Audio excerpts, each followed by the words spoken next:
pera. No. Akala ko makipaglaro mo kala Dina. Anong ginagawa mo rito?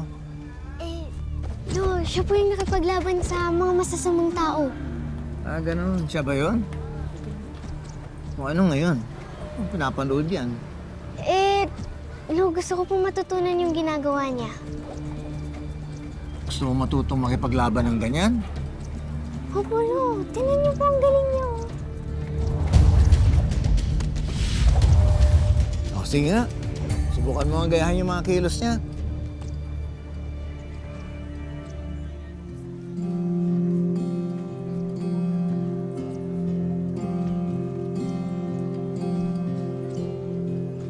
Sige na, Apo, okay. Mukhang pwede. Pwede mo nga matutunan yan.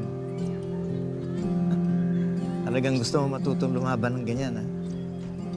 Ulo. Pero alam mo, Apo, kung sakaling matuto kang makipaglaban ng ganyan, eto lang tandaan mo. Huwag na huwag kang magsisimula ng laban. Lalong-lalo na kung marunong ka na lumaban ng ganyan. Tandaan mo yan, ha? Opo, Lo.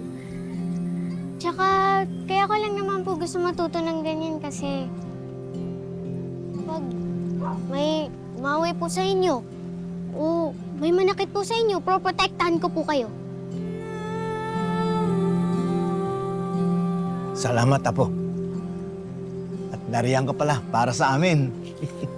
Hindi naman ako sa'yo. O sige, bahala ka. Gusto mong matutunan ng ganyan.